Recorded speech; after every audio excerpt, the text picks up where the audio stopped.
จุดพิเศษอยู่บ้านนี้เนาะแต่รุ่นพ่อรุ่นแม่ว่าซั่นซะอันน่ะมีอาชีพแม่นมีสีมือเนาะหรือว่ามีสีมืออะไรในการตำหูซึ่งว่าอยู่ในหันแม่น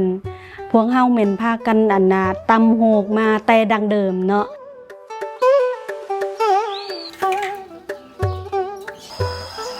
In the Lao People's Democratic Republic, communities in Pak Se City and Bat Siang district of Chamsak province have long practiced weaving and bamboo craftsmanship to meet their families' daily needs. แต่เกิดมาว่าซะแต่ใหญ่มากก็ได้เห็นพ่อแม่ลูกป้าอาแล้วเพิ่นก็เฮ็ดเป็นเครื่องฮัดเป็นผ้าฝ้ายผ้าไหมปลูกมะเลี้ยงม้อนอยู่ในบ้านนี้เกิดเนาะ For many years, however, producers worked mostly on their own, with limited access to markets and opportunities. การตำแม่นตำแบบตนเองแบบกระจายแล้วก็บ่ทันมีตลาดว่าซั่นซะเนาะเพราะว่าผ่านมาบ้านเฮาเคยเฮ็ดกระติบข้าวเฮ็ดหวดแต่ว่าทุกคนเฮ็ดไร่เฮ็ดซานได้ใช้ไร่อยู่ในครอบครัวของไผของลาวเนาะ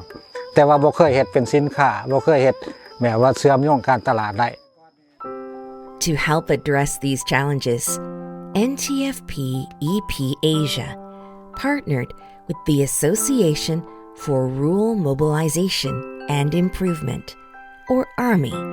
to strengthen community enterprises and market linkages in Lao PDR. จากนั้นมากก็ภายหลังมากก็ถือว่าเป็นกองประชุมสุดท้ายของสมาคมอามีที่ได้ว่าจากนั้นเพิ่นก็ได้จัดตั้งเป็นกลุ่มหัตถกรรมระหว่าง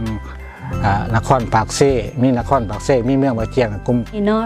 หลังจากมีโครงการมาสุกยู่เนาะโดยเฉพาะแม่นจะได้ร่วมกับภาครัฐนั้นพวกเฮาเลยจัดตั้งเป็นกลุ่มเนาะเป็นกลุ่มซึ่งว่าอยู่ในนี้แม่น Over time,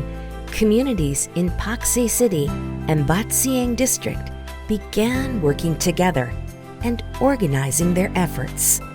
คือว่าการเปลี่ยนแปลงเฮาสังเกตเห็นได้ก็แม่น1แม่นผลิตภัณฑ์ของพวกเฮานี่เห็นว่ามีการพัฒนาขึ้นอัปเดตขึ้นถือว่าพวกเฮามีหน้าที่เด้เนาะในการกวดฉะนั้นล่ะคุณภาพของสินค้าจะเพิ่มขึ้น2มาในแม่นลูกค้าจะรับรู้หลายเนาะ Products that once remained within their villages slowly began reaching wider markets. ปัจจุบันนี้การค้านครปากเซ่เฮาเพิ่นก็ให้ความสะดวกบางเทื่อเพิ่นมีของบ่ซุ่มก็ยังเพิ่นก็โทรมาถามเฮาว่าเฮามีเครื่องบ่เอาไปขายคือช่วงมื้อนึงนี่ Today, 43 families across 12 villages in Pak Se City and Bat Siang district are involved in community-based forest enterprises. เจ้าเพียงมีโครงการนี้เข้ามาเนาะพวกเฮาก็ได้ออกไป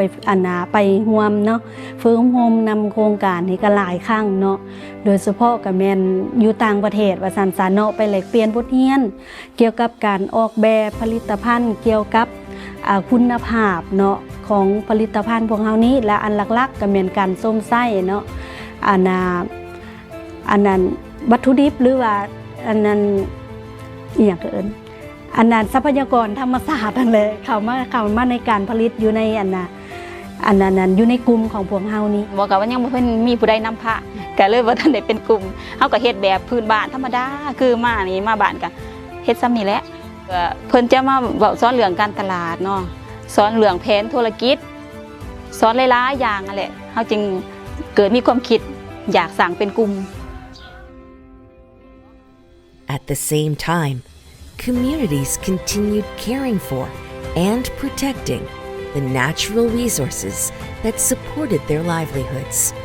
ของพวกเฮาหันจะเน้นเนาะผู้ที่ไปเอาเปลือกไม้ใบไม้หั่นแหละอันที่1นี่แม่นเน้นความหมายว่าบ่ให้เอาจนหมดเนาะต้องให้จงและรักษาไว้ Learning exchanges and exposure visits beyond the country also broadened perspectives. เริ่มต้นก็แม่นว่า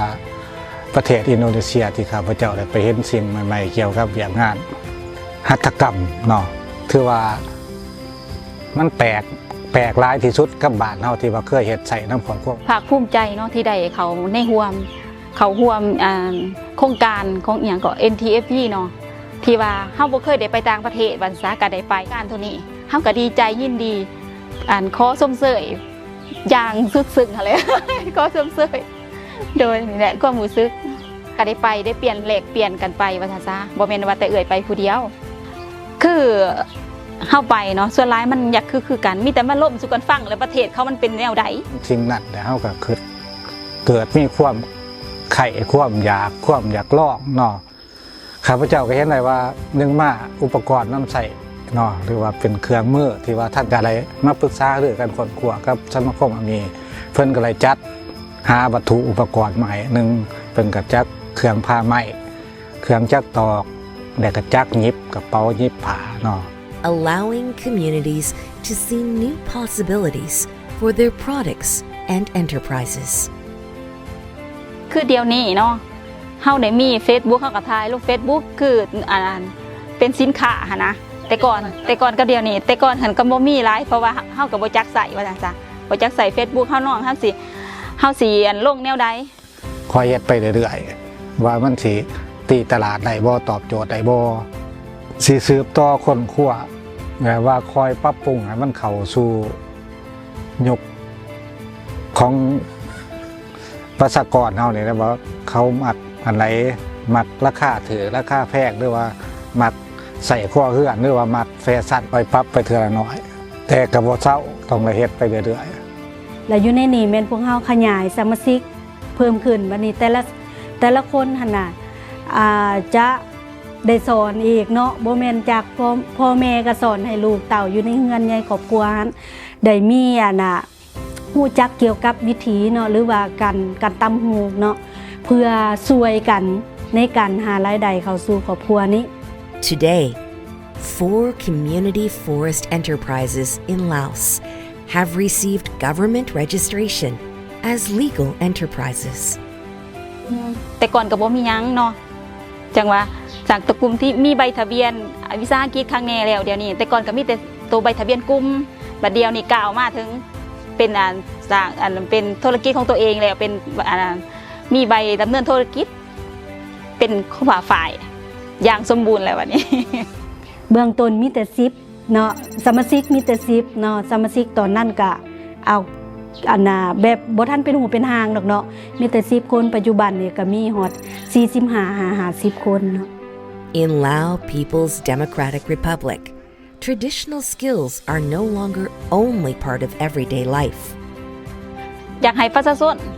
ว่าซั่นซะอยากให้ประชาชนมีอยู่มีกินบ่อยากให้เขาไปเฮ็ดเวียกแนวใหม่เนาะอยากให้เขาเฮ็ดกับที่เนาะโดยที่ว่าออกจากผลิตภัณฑ์ของเอื้อยให้เขาได้กลุ่มอยู่กลุ่มกินหั่นแต่มีโครงการตัวนี้มานะขยายไปได้หลายความหมายคือความมุ่งหวังก็อยากให้มีศูนย์อยากสืบทอดอยากเฮ็ดสิ่งจูงใจให้ลูกให้หลานรุ่นใหม่เนี่ยเขากระตือรือร้นให้เขาได้เฮ็ดนอกจากอันนั้นสิ่งที่เคยเฮ็ดมาแล้วเนาะพวกเฮาก็มาเฮ็ดเป็นกระต้าของขวัญเป็นของซูเวเนียคือนี่แหละเนาะซูเวเนียแล้วก็มีกระเป๋าจังซี่นี่เนาะก็หลายอย่างเกิดขึ้นว่าซั่นซะก็ได้มาจากไอเดียอยู่ในกลุ่มหั่นแหละว่าโอ้ควรเฮ็ดนะนี่ควรเฮ็ดผลิตภัณฑ์แบบนั้นแบบนี้เพื่อให้มันแทดเหมาะกับยุคสมัยเนาะ They are becoming the foundation of local enterprises, creating livelihoods for more weavers and craftsmen alike, strengthening communities, and carrying tradition into the future.